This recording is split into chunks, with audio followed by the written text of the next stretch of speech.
तो मेरे प्यारे बच्चों, कैसे हैं आप लोग। मुझे आशा मैं आशा करता हूं कि आप लोग अच्छे होंगे और अच्छे से आप लोग स्टडी यहाँ पर कर रहे होंगे। तो यहाँ पर हम विद्युत इलेक्ट्रिसिटी फिजिक्स का चैप्टर थर्ड विद्युत इलेक्ट्रिसिटी के साथ आ चुके हैं यहाँ पर। और यह वन शॉट है बच्चों। ये मैं आपको ये वन शॉट में समझाऊंगा। मतलब वन शॉट का मतलब ये होता है कि आपको अच्छे से सारे मतलब कम समय में आपको पूरे चैप्टर को अच्छे से समझा दिया जाएगा। यहाँ पर समझा समझा देंगे, ठीक है।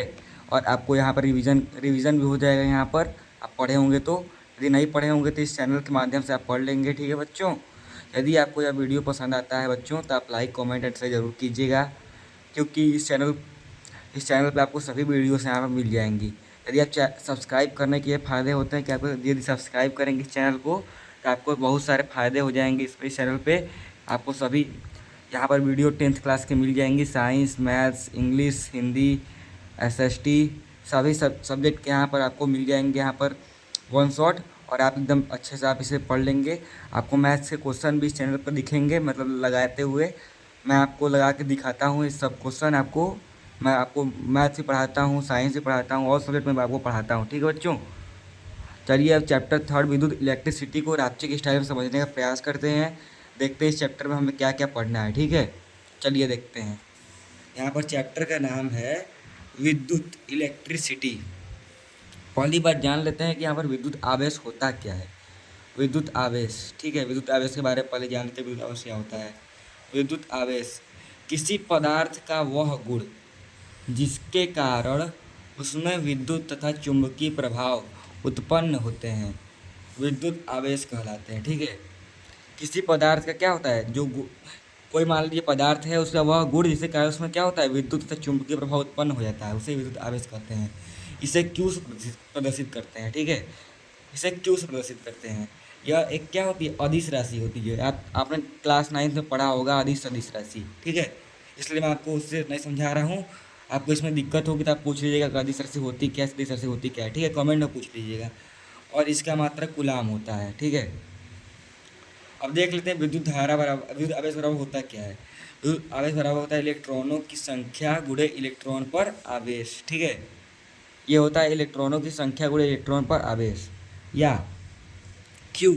आपको मैंने बताया था कि विद्युत आवेश को क्यू से प्रदर्शित करते हैं, तो क्यू बराबर में एन नंबर मतलब इलेक्ट्रॉनों की संख्या को एन से प्रदर्शित करते हैं, गुणे में ई इलेक्ट्रॉन को तो ई से करते हैं, ठीक है। या इसे क्यू बराबर एन डॉट ई मतलब एन ई भी लिख सकते हैं, ठीक है। अब विद्युत आवेश का प्रकार यहाँ पर देख लेते हैं, टाइप्स ऑफ विद्युत आवेश, ठीक है।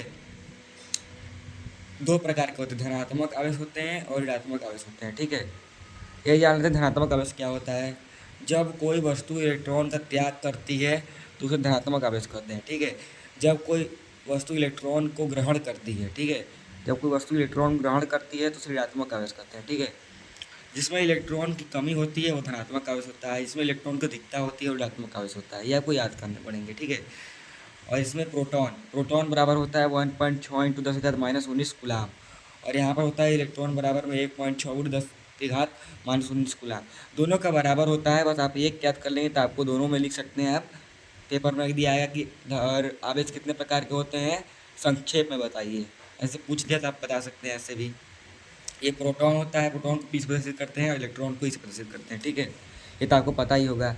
अब विद्युत धारा के बारे में जान लेते हैं, जो मोस्ट इंपॉर्टेंट टॉपिक है यहाँ पर। विद्युत धारा इलेक्ट्रिसिटी किसी सुचालक वस्तु में विद्युत आवेश के प्रवाह की दर को ही क्या कहते हैं, विद्युत धारा कहते हैं, ठीक है। आपने क्लास 9th में विद्युत चैप्टर धारा चैप्टर पढ़ा होगा। उसमें क्या बताया जाता है, आवेश के प्रवाह को विद्युत धारा कहते हैं, ठीक है। तो इसमें थोड़ा सा अच्छे से हम लोग बोल देंगे, किसी सुचालक वस्तु में आवेश प्रवाह की दर को क्या कहते हैं, विद्युत धारा कहते हैं, ठीक है। इसे आई से प्रदर्शित करते हैं, ठीक है। इसका मात्रक होता है एम्पियर या कूलाम प्रति सेकेंड, ठीक है। इसका मात्रक होता है। यह क्या होती है, अदिश राशि होती है। यह भी क्या होती है, अदिश राशि होती है, ठीक है। अब दूसरा यहाँ पर देख लेते हैं कि विद्युत धारा बराबर होता क्या है।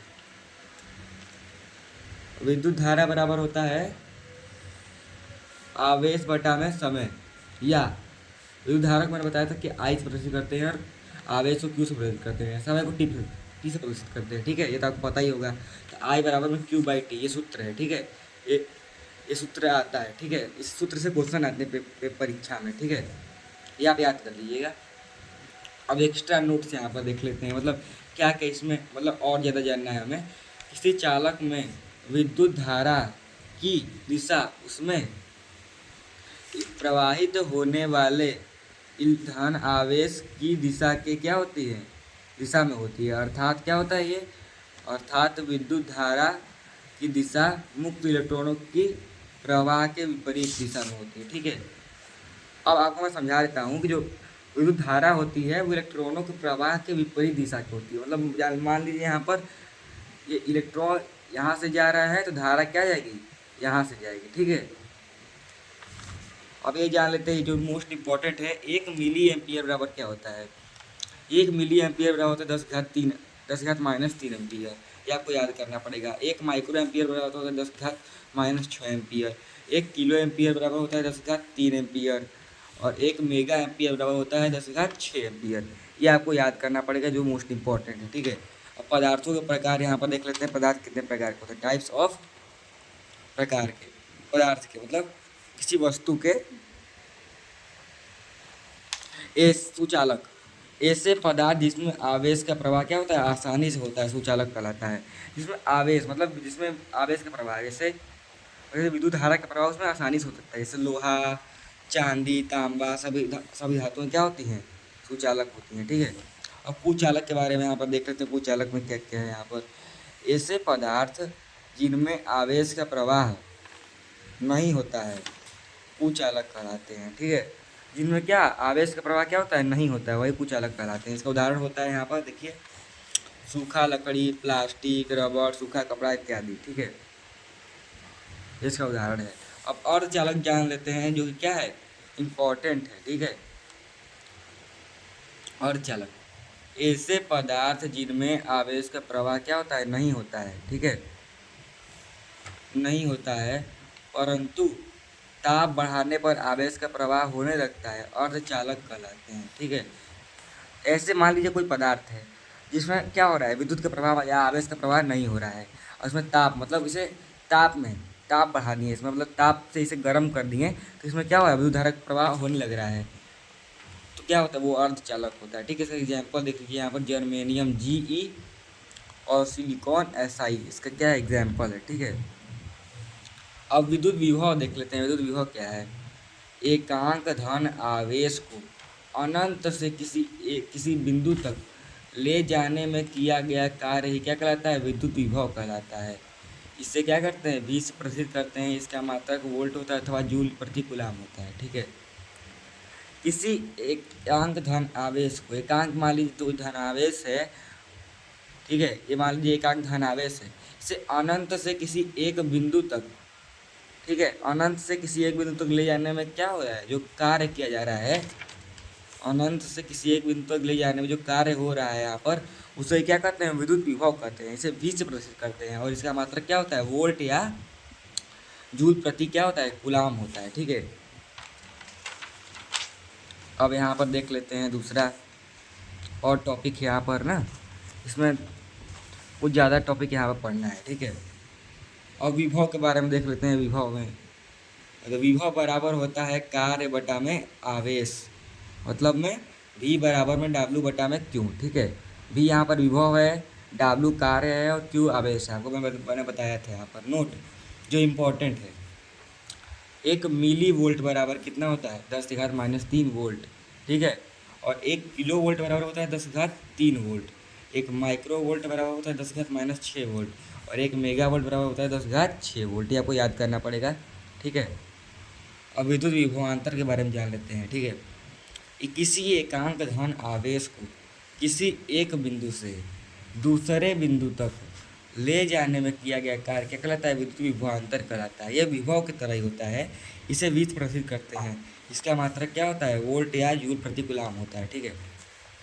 ये मान लीजिए यहाँ पर ये एक बिंदु है, एक बिंदु से दूसरे बिंदु तक ले जाने में क्या जो कार्य हो रहा है उसे क्या कहते हैं यहाँ पर, विद्युत विभवांतर कहते हैं। उसमें अनंत से किसी एक बिंदु ले जाते थे, इसमें 2 बिंदु फिक्स है यहाँ पर। ये मान लीजिए ये A बिंदु है, ये B बिंदु है, इसे ले जाने में किया गया जो कार्य है उससे विद्युत विभवांतर कहते हैं। इसे V से प्रदर्शित करते हैं। इसका मात्रक क्या होता है? वोल्ट या जूल प्रति कूलाम होता है। ठीक है, ये जो होता है ये डेल्टा होता है। यहाँ पर V बराबर में W/Q है, दोनों का सूत्र सेम है, विभव और विभवांतर का। या इसमें बस डेल्टा लगा हुआ है जो दो बिंदुओं के बीच की दूरी को प्रदर्शित कर रहा है। ठीक है, और विद्युत विभवांतर यहाँ पर क्या होता है? बराबर में कार्य बटा में आवेश। ठीक है, जहाँ देखिए यहाँ बताया ना मैंने, जहाँ डेल्टा दो, ये इसे कहते हैं डेल्टा, दो बिंदुओं के बीच की दूरी है। ठीक है, यहाँ बोला है ना, यहाँ पर देखिए।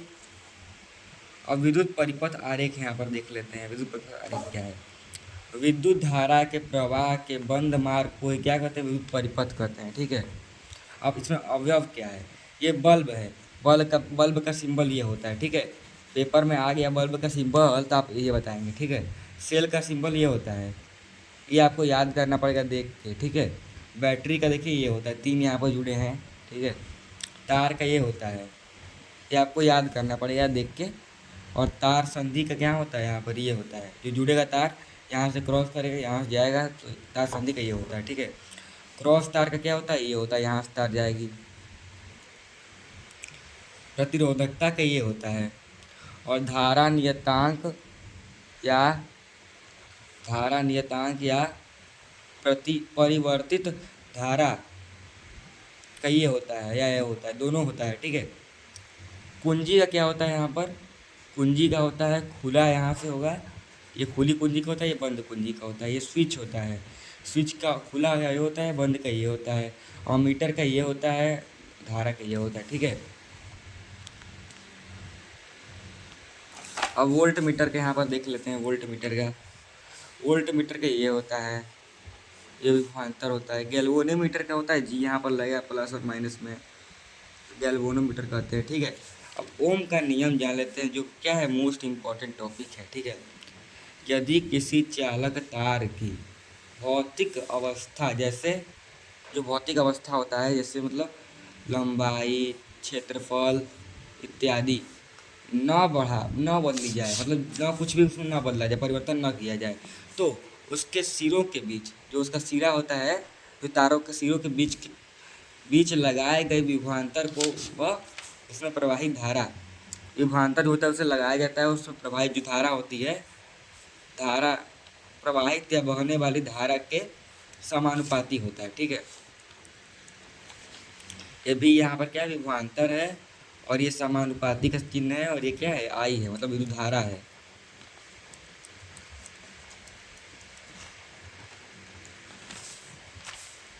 ठीक है, तो ये यहाँ पर ये हटेगा समानुपाती का चिन्ह, तो एक कांस्टेंट आएगा। यहाँ पर आर क्या है? कांस्टेंट है। जहाँ आर एक क्या है? कांस्टेंट, मतलब विद्युत नियतांक है। नियतांक कोई कांस्टेंट कहते हैं, जिससे क्या कहते हैं? प्रतिरोध कहा जाता है। ठीक है, यहाँ पर हो जाएगा V बराबर में I बटा आई आर, या R बराबर में V बाई आई। ये तो आपको आता ही होगा, परिवर्तित करना, मतलब इधर इसका गुणा इधर, इसका गुणा इधर। ठीक है, इसका मात्रक होता है ओम या वोल्ट प्रति एम्पियर। इसका मात्रक क्या होता है? ओम या वोल्ट प्रति एम्पियर, वोल्ट प्रति एम्पियर। विभवांतर का मात्रक वोल्ट होता है, और I मतलब विद्युत धारा का मात्रक क्या होता है? विद्युत धारा का मात्रक क्या होता है? एम्पियर होता है। ठीक है, अब विद्युत प्रतिरोध के बारे में जान लेते हैं। विद्युत प्रतिरोध क्या होता है? किसी चालक तार का वह गुण जो तार में प्रवाहित होने वाली विद्युत धारा के प्रवाह का विरोध करता है, चालक का विद्युत प्रतिरोध कहलाता है। इसे R प्रदर्शित करते हैं। ठीक है, ये क्या होता है? विद्युत प्रतिरोध किसी चालक तार का वह गुण होता है जो तार में प्रवाहित होने वाली क्या होता है? तो मान ली तार में प्रवाहित होने वाली विद्युत धारा का क्या कर रहा है? विरोध करती है। यहाँ पर उसे ही क्या कहते हैं? विद्युत प्रतिरोध कहते हैं। ठीक है, से R बराबर में V बाई आई, प्रतिरोध बराबर में वोल्ट बटा में, मतलब विभवांतर बटा में क्या होता है? विद्युत धारा। प्रतिरोध बराबर विभवांतर बटा में धारा। वोल्ट इसका मात्रक होता है विभवांतर का, और एम्पियर किसका मात्रक होता है? प्रतिरोध का। ठीक है, अब मात्रक यहाँ पर देख लेते हैं। मात्रक, इसका मात्रक होता है ओम या वोल्ट प्रति एम्पियर। ठीक है, अब यह जान लेते हैं कि 1 मिली वोल्ट बराबर में क्या होता है। 1 मिली वोल्ट बराबर होता है 10 की घात -3 ओम, और 1 किलो वोल्ट ओम बराबर होता है 10 की घात 3 ओम। ठीक है, और 1 माइक्रो ओम बराबर में क्या होता है? 10 की घात -6 ओम, और 1 मेगा ओम बराबर होता है 10 की घात 6 ओम। ठीक है, अब ओम के नियम का यहाँ पर सत्यापन देख लेते हैं, जो कि क्या है? इम्पोर्टेंट है, ठीक है, इम्पोर्टेंट है। ओम का नियम केवल विद्युत केवल विद्युत चालकों एवं मिश्र धातु के चालकों के लिए ही लागू होता है, ठीक है। ये क्या होता है, मिश्र धातु और विद्युत चालकों के लिए क्या होता है, लागू होता है, ठीक है।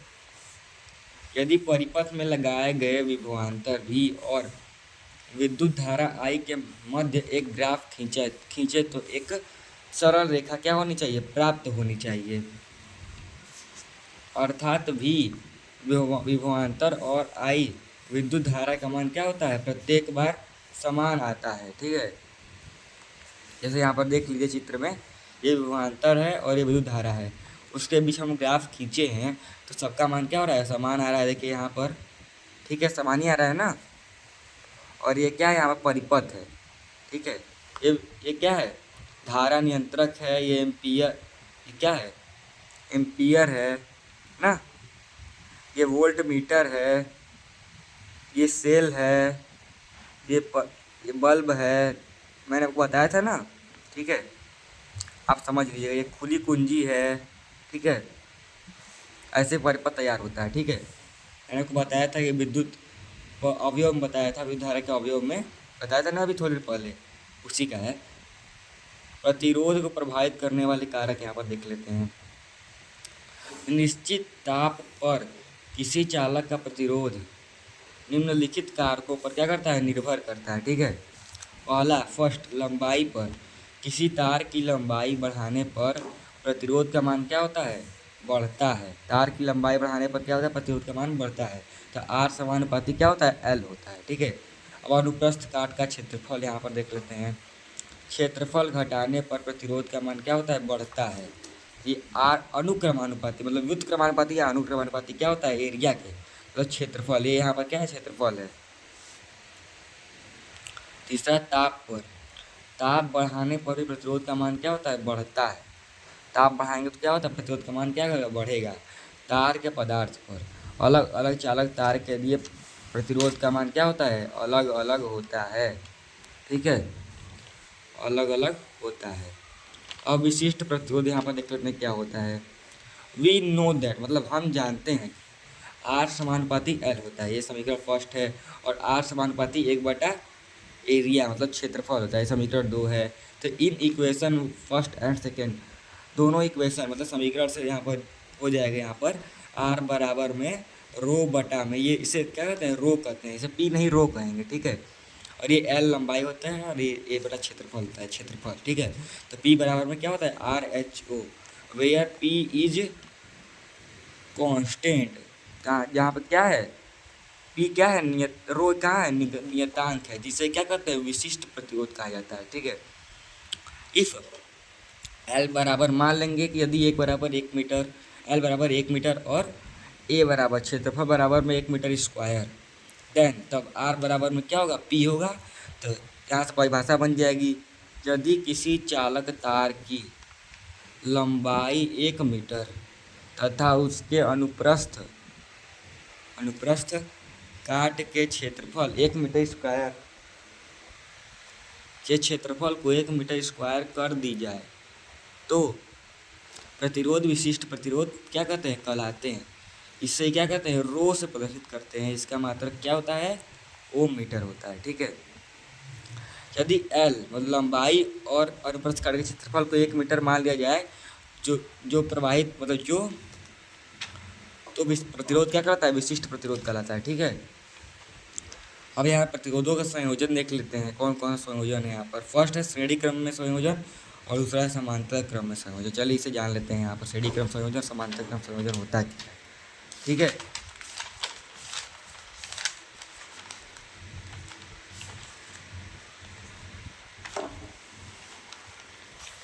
फर्स्ट श्रेणी क्रम संयोजन जान लेते हैं, पहले होता क्या श्रेणी क्रम में संयोजन। श्रेणी क्रम संयोजन में प्रतिरोधों को इस प्रकार से जोड़ा जाता है कि प्रत्येक प्रतिरोध को का दूसरा सिरा अगले प्रतिरोध के पहले सिरे से क्या होगा, जुड़ा होता है। इस प्रकार का संयोजन क्या कहलाता है, श्रेणी क्रम में संयोजन कहलाता है।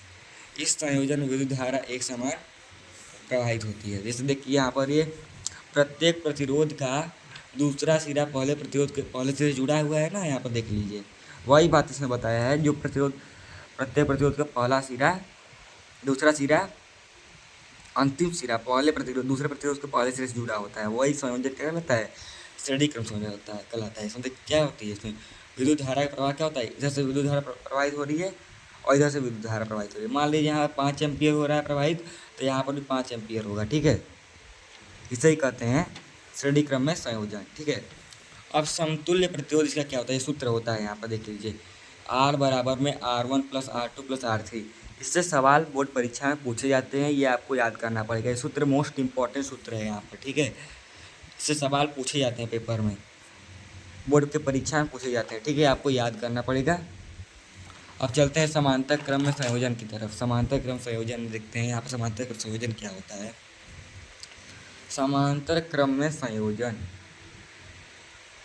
समांतर क्रम संयोजन प्रतिरोधों को इस प्रकार, समांतर क्रम संयोजन में प्रतिरोधों को इस प्रकार से जोड़ा जाता है कि प्रत्येक प्रतिरोध का पहला सिरा किसी एक बिंदु से तथा प्रत्येक प्रतिरोध का दूसरा सिरा किसी एक बिंदु से जोड़ा जाता है। इस प्रकार का संयोजन क्या कहता है, समांतर क्रम में संयोजन कहलाता है। इस प्रकार के संयोजन में क्या होता है, विभवांतर एक समान होता है, ठीक है।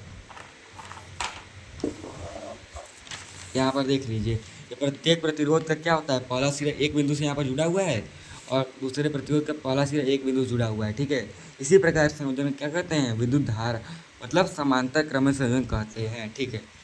यहाँ पर विभवांतर क्या होता है, एक समान होता है। यहाँ पर मान लीजिए 5 वोल्ट है, यहाँ पर 5 ही वोल्ट होगा, ठीक है। इसे समांतर क्रम में संयोजन कहते हैं। अब समतुल्य प्रतिरोध यहाँ पर इसका देख लेते हैं, जो इम्पोर्टेंट है, ठीक है। इसका सूत्र, इससे सवाल भी पूछे जाते हैं, ठीक है। तो ये होता है 1/R बराबर 1/R, 1 प्लस में 1/R, 2 प्लस में 1/R3, इसका सूत्र होता है, ठीक है। अब विद्युत ऊर्जा के बारे में जान लेते हैं। विद्युत ऊर्जा, इलेक्ट्रिक एनर्जी क्या होती है, ठीक है। किसी चालक में विद्युत आवेश प्रवाहित होने से जो ऊर्जा व्यय होती है वह विद्युत ऊर्जा कहलाती है। इसका मात्रक जूल होता है। किसी चालक में, ठीक है, किसी चालक में विद्युत धारा जो प्रवाहित होती है उससे जो ऊर्जा व्यय होती है, जो खर्च होती है, उससे क्या कहते हैं, विद्युत ऊर्जा कहते हैं। विद्युत ऊर्जा के बारे में आप देख लेते हैं। W क्या है, विद्युत ऊर्जा, W बराबर V क्यू, ठीक है। W बराबर में मतलब विद्युत ऊर्जा बराबर में वोल्ट गुणे में विभवांतर गुणे में कूलाम। W बराबर VIT, यहाँ पर I क्या विद्युत धारा है। ये इक्वेशन फर्स्ट, इक्वेशन सेकेंड, ठीक है। तो ये समीकरण 1 व 2 से ये आ जाएगा। तो फिर उसके बाद ये W बराबर में I स्क्वायर, 2 गुणा होगा तो I स्क्वायर RT, ये समीकरण 3 हो जाएगा। W बराबर में V गुणे V बटा में R गुणे में T, W बराबर V स्क्वायर RTR, ये समीकरण क्या हो जाएगा, 4 हो जाएगा। ये आपको बना के अपने से करना है, ठीक है। अब यहाँ पर इलेक्ट्रॉन वोल्ट के बारे में जान लेते हैं कि इलेक्ट्रॉन वोल्ट क्या होता है, ठीक है। इलेक्ट्रॉन वोल्ट, यदि दो बिंदुओं के बीच का विभवांतर एक हो तो इसमें इलेक्ट्रॉन को एक बिंदु से दूसरे बिंदु तक ले जाने में किया गया जो कार्य होता है इसे इलेक्ट्रॉन वोल्ट कहते हैं। यह कार्य व ऊर्जा का सबसे छोटा मात्रक होता है, ठीक है। इलेक्ट्रॉन पहले मान लीजिए होता क्या है, एक बिंदु से दूसरे बिंदु तक, ठीक है। विभवांतर क्या हो, विभवांतर को 1 मान लेंगे तो यहाँ पर क्या हो जाएगा, एक बिंदु दूसरे बिंदु को ले जाने में जो किया गया कार्य होगा उसे क्या कहते हैं, विद्युत मतलब इलेक्ट्रॉन वोल्ट कहते हैं, ठीक है। ये 1 इलेक्ट्रॉन वोल्ट मतलब क्या होता है, जो इम्पोर्टेंट है, 1.6 × 10⁻19 जूल, ये उससे मिलता है प्रोटॉन और इलेक्ट्रॉन के मान से, ठीक, मैंने आपको बताया था। यदि आप 1-2 याद करेंगे तो आपको ज़्यादा याद नहीं करना पड़ेगा, ठीक है। तब यहाँ पर मान लेंगे कि हम जानते हैं कि यार हम जानते हैं, यहाँ समीकरण में निकाले हैं W बराबर V क्यू, W बराबर में V गुणे E, जहाँ क्यू आवेश और बराबर में इलेक्ट्रॉन पर आवेश, ठीक है। या W बराबर में EV, जहाँ यदि V बराबर में वोल्ट देन W बराबर में E, ठीक है, ये हो जाएगा। अब यहाँ पर पढ़ लेते हैं एक्स्ट्रा नोट में। 1 जूल बराबर क्या होता है 1/4.2 कैलोरी, या 1 जूल बराबर में 0.24 कैलोरी, ठीक है। ये आपको याद करना पड़ेगा, ठीक है बच्चों, ये इम्पोर्टेंट है। अब 5 जूल बराबर क्या होता है 0.24 गुणे में 5 कैलोरी, तो ये बराबर क्या हो जाएगा 1.20 कैलोरी, इसका पूरा करेंगे तो। अब 5 जूल में कितने कैलोरी होते हैं, क्या होता है 5 जूल में 5/4.2 कैलोरी, ये आपको याद करना पड़ेगा। ऐसे क्वेश्चन पूछ सकता है, ठीक है, ये क्वेश्चन ही है जो क्या है इम्पोर्टेंट है। अब विद्युत सामर्थ्य या विद्युत शक्ति के बारे में यहाँ पर जान लेते हैं क्या होता है। किसी विद्युत परिपथ में विद्युत ऊर्जा के व्यय होने की दर को ही क्या कहते हैं विद्युत सामर्थ्य अथवा विद्युत शक्ति कहते हैं। मान लीजिए कोई परिपथ है, उसमें विद्युत ऊर्जा के जो व्यय होने की दर मतलब जो समय है, उसे क्या कहते हैं विद्युत सामर्थ्य या विद्युत शक्ति कहते हैं, ठीक है। अब और जान लेते हैं विद्युत शक्ति के बारे में कुछ यहाँ पर सूत्र उसका, और ये इसे क्या करते हैं, इसे पी से प्रदर्शित करते हैं, ठीक है। इसका मात्रक क्या होता है वॉट या जूल प्रति सेकेंड होता है, ठीक है। शक्ति बराबर होता है क्या है कार्य बटा में समय। इस कार्य का मात्रक होता है जूल और समय का मात्रक होता है सेकेंड। इसे पी, शक्ति को पी से प्रदर्शित करते हैं, कार्य को डब्ल्यू से और टी को समय से, तभी बराबर W/T। इसका मात्रक होता है वॉट या जूल प्रति सेकेंड, इससे मात्रक बना सकते हैं, ठीक है। अब ये जान लेते हैं कि 1 मिली वोल्ट बराबर वाट बराबर में क्या होता है 10⁻³ वाट, ठीक है। 1 किलो वाट बराबर में क्या होता है 10⁻³ वाट। 1 मेगावाट बराबर में क्या होता है 10⁻6 वाट। 1 माइक्रोवाट बराबर में कितना होता है 10⁻6 वाट। ये आपको याद करना पड़ेगा कि ये इम्पोर्टेंट है, ठीक है। अब विद्युत फ्यूज के बारे में जान लेते हैं। विद्युत फ्यूज क्या होता है जो कि क्या है इम्पोर्टेंट है, ठीक है। हमने कभी कभी देखा है, आप अपने से बना के लिखेंगे कि हमने कभी कभी देखा है कि जब दो तार आपस में मिल जाते हैं तो क्या होता है लघुपथन, मतलब क्या होता है लघुपथन होता है। लघुपथन मतलब साट, जिसे हम लोग अपनी भाषा में साट भी बोलते हैं, साट मार दिया चाहे वो, उसे लघुपथन कहते हैं। लघुपथन के कारण हमारे क्या होता है हमारे घरों में रखे हुए इलेक्ट्रॉनिक सामान क्या हो जाते हैं नष्ट हो जाते हैं। लघुपथन होने का मुख्य कारण क्या होता है यह है कि जब किसी परिपथ में विद्युत धारा के मान बढ़ जाने के कारण लघुपथन हो जाता है, ठीक है। लघुपथन होने का कारण क्या है, किसी विद्युत परिपथ में विद्युत धारा का मान बढ़ जाता है तो वहाँ लघुपथन होता है, ठीक है। अब लघुपथन से बचाने हेतु हम जिस यंत्र का प्रयोग करते हैं उसे क्या कहते हैं विद्युत फ्यूज करते हैं। ये जान लीजिए लघुपथन से बचाने हेतु हम जिस जिस यंत्र का प्रयोग करते हैं उससे विद्युत फ्यूज करते हैं, ठीक है। अब विद्युत फ्यूज आमतौर पर चीनी मिट्टी का बना होता है, ठीक है। विद्युत फ्यूज में 2 टर्मिनल होते हैं जिनसे तार अंदर जाता है। विद्युत फ्यूज में एक तार पाया जाता है जिसे विद्युत फ्यूज तार कहते हैं, ठीक है।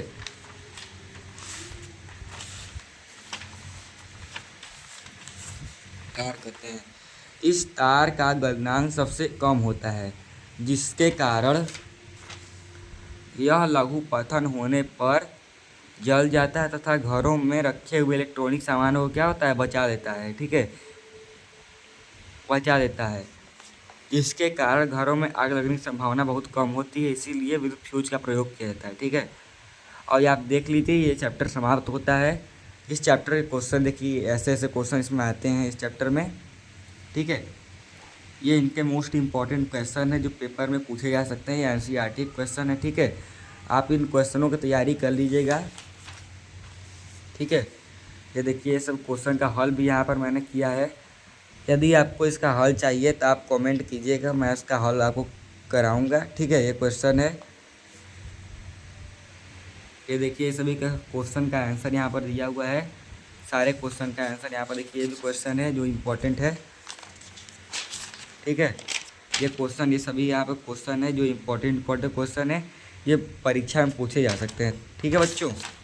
अब हम मिलेंगे चैप्टर फोर्थ जो यहाँ पर दिया हुआ विद्युत धारा का चुंबकीय प्रभाव मैग्नेटिक इफेक्ट ऑफ इलेक्ट्रिसिटी, इस पर मिलेंगे बच्चों।